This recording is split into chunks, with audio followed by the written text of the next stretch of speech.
Hey guys, this is Katie from I Wish I Was Still Sleeping on WXAV 88.3 FM Chicago. And here's my interview with Jenni from BadCopBadCop for the Fat Records 25 Years Tour. First question, so how is the Fat Wreck Tour going for you guys, and what's it like to be a part of something this is pretty big, it's 25 years? Well, we are joining the tour tomorrow, so we haven't done it yet. Oh, really? I actually just got, I know, sorry, that's kind of a... Oh, no. Anticlimactic answer. No, it's all good. Excited. Yeah, we're kind of like all of our fears and excitement are balled up into one giant mass that is following us around. But yeah, tomorrow we join the tour in Boston, and we actually, kind of weird because we don't have Lynn with us until Chicago. Oh, okay. So we're borrowing Jason from Masked Intruder, Yellow Intruder, that's his real name. And that's pretty awesome. Nice. Yeah, so it's kind of a weird trip so far, to drive so far and not play, you know? We usually do stuff that's close to home where it's like, first you play at home, then you play 20 minutes from home, and then you play an hour from home, and you just, different already. Yeah. And so I'm assuming, have you guys played Chicago before? We've never been there. I'm excited. I'm from the Midwest, so I'm like really happy to play kind of where people I know live. Oh, nice. And where are you from? We added a Detroit. I'm from Michigan, in like the suburbs of Detroit, and okay. Our booking agent is actually based in Detroit, so she got us a show there on Sunday night, and I'm excited to embarrass my parents and that's pretty awesome. That I went to high school with. So. Oh, nice. Well, I hope you guys enjoy Chicago when you come through and everything. Oh, God, yeah. So another question. So besides like touring and playing music, I know it's like a big part of your life and everything. What do you like to do when you're not playing music? I am an artist, so I make art when I am not playing shows. Like every day or minute that I'm not doing something for the band, I make art. Oh, cool. So do you like paint or draw and just everything pretty much? Yeah. It's like I do a lot of mixed media and 3D stuff. Oh, and nice. It's always commission. I tried to do the gallery thing for a while, but that's kind of weird. It's like building a house on spec and hoping that people like it and want to spend a bunch of money on it. So now I do commission. So I just finished a bunch of puppets for a movie. Okay. And then I do murals and like wedding cake toppers and dog portraits. Dog portraits. A lot of dog portraits. Oh man, maybe I could ask you to drop a picture of my dog. Yeah, do. I like doing that stuff because then it's like somebody wants it and like it's special for them and they're not going to get over it in like a year and kind of try to throw it away or anything. So, yeah, that's pretty awesome. Do you have your own personal account on like Instagram or anything that like shows that stuff? Yeah, I should probably be professional and have like a separate art Instagram, but I don't. I just mash it all together. Well, it happens. So, it happens. Yeah, I follow you guys. I got a website. Oh, nice. Awesome. What's the website? It's JenniCarlson.com. Awesome. I'll definitely check that out. I follow you guys on Instagram, and you're definitely one of my favorite accounts to see because you guys look like you have a blast touring and everything like that. So Myra does the Instagram. She's killing it. Nice. Yeah. You guys definitely are. So this is kind of, I don't even know if it's like a serious question or anything, but probably a bigger question.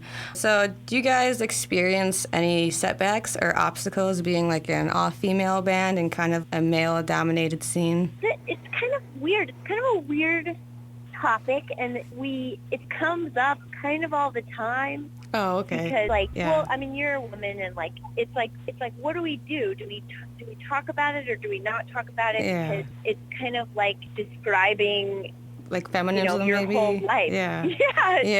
Describing feminism is kind of weird, and like it's hard to know what to do. I feel more inclined to answer that question when it's asked by a woman, because I feel like there's more understanding generally like kind of built in there.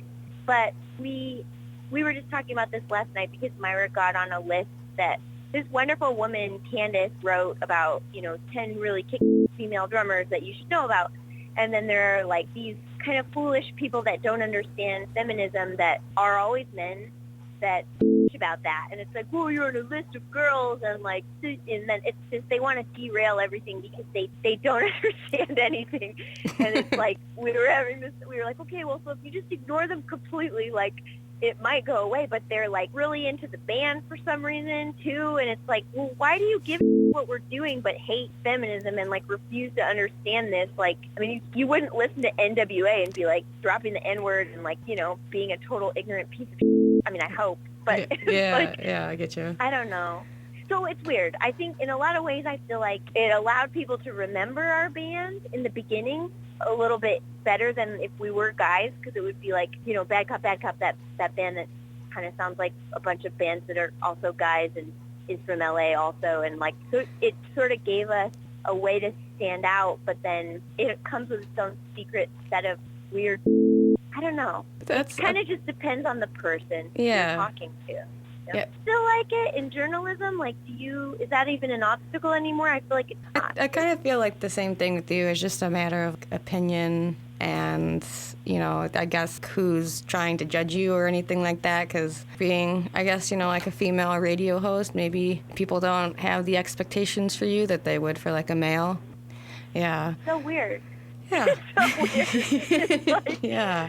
So next question. Who are some of your influences when you write? Well, that's also kind of individual, too. It's kind of fun because we all have different record collections. Okay. And, you know, had our own, you know, musical background that we're bringing to the table. And, you know, it sort of turns into the sounds that we have. Lynn is really into metal, and she can play the upright bass, so she has a little bit more technical understanding, and she's really good at kind of picking apart the harmonies that we should be singing, like, whereas I think the rest of us didn't learn music and music theory and things like that. And Myra loves Kiss and AC/DC, and like that awesome. Is pretty evident in her drumming, and, you know, we would never be like, just take it way back. Let's do a real jazzy, slow thing. Like, it would be weird. And Stacy is Stacy, you know, a fixture of the San Francisco punk rock community forever and ever.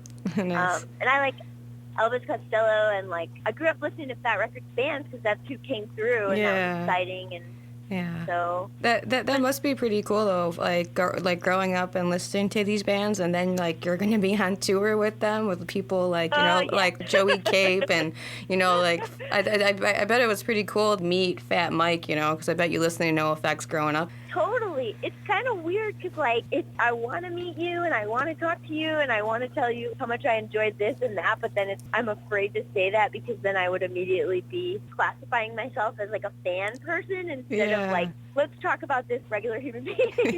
But, get the fangirl out of there. I know. Oh, my God. I got to meet Cinderblock, and first of all, it was, like, we couldn't hear anything. It was super loud, and I immediately tried to be like, I own, like, pretty much every record you've ever been on. And, like, he couldn't hear me, and I got this big, like, what? And I was like, I'm going to go to the bar.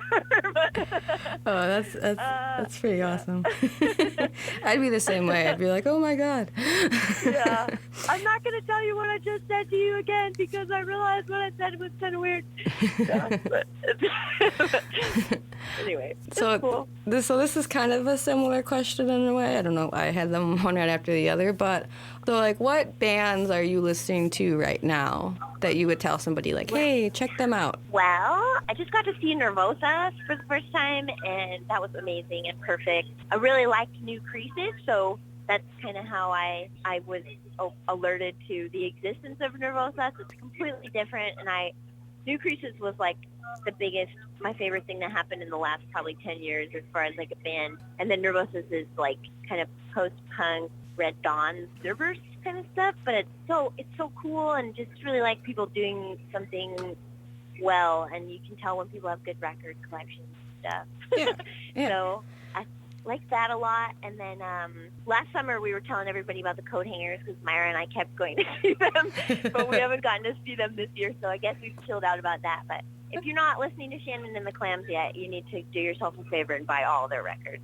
I will definitely check them out. Yeah. What are you listening to? What am I listening to? Well, right now I'm actually like I'm like a huge Anti-Flag fan. Cool. And I didn't get to listen to their new CD when it first came out because I like just came back to the radio recently, and I finally got to listen to it last week, and I was, see, this is why I love them so much. And like, I don't know why, but they've just always been one of my favorite bands. I think probably since I was 11 or 12 years old. So I'm 24 now, so I would say I've been a fan for a while. So that's pretty much. We get a lot of, like, I would say, like, weird, we get a lot of artists here at the radio that are, like, more underground and everything, so, like, people haven't really heard of them yet, I would say, so I'm kind of on a mix of things right now, so, but mostly I've been listening to that, I guess, and then kind of having a brain fart right now on what else I'm listening to, but, I know, whenever people ask, I don't know. I forgot. I painted this big mural, and I listened to Timber Timbre the entire time. Uh-huh. Like, it's like, I don't know if you've heard them, but like, it's kind of like Nick Cave. Okay, yeah. It's like Nick Cave in like the Haunted Mansion. Like, it's amazing. It's so cool. It's very visual and like kind of creepy and moody and like just love it. Well, I just remembered. I just actually checked out the new Lamb of God too, and that was actually pretty sweet. So.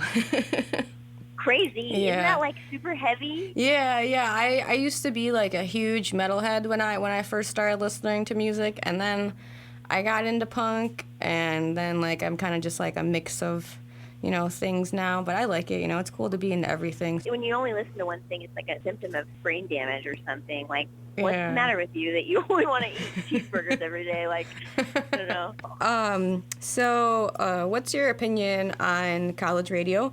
Have you guys had any experience, you know, while trying to get your music out there with them? And do you think it's important to the music industry? Of course it's important. College radio is like the NASA test kitchen of music, and like that was actually like the best description I've ever heard. It is, though. I mean, because you can try anything, and it's, you know, young people that are interested in, you know, exploring and learning. I don't know. We were at KXLU. That was really cool. In the middle of the night at Loyola Marymount a while ago, and I don't know. It's just kind of nice to not have to worry about corporate sponsors and corporate playlists, and, you know, they're little beacons of truth and light and fresh music and new ideas. So. All right, cool. Thank you so much for this awesome interview, and I'm definitely gonna come say what's up to you guys next Monday. Yeah, do it. Yeah, come get a picture and stuff, and we'll hang out. All right, cool. We're there all day. That'll be awesome. Yeah. I'm so excited now. And we'll have Lynn for the first time all tour that day, so we'll be the best. All right, cool. That we're gonna be. That'll be great. Okay. All right, cool. Well, have a good one. Yeah, you too, and drive safe and everything, and have fun. We will. We'll see you soon. All right, cool. Okay. Okay, bye.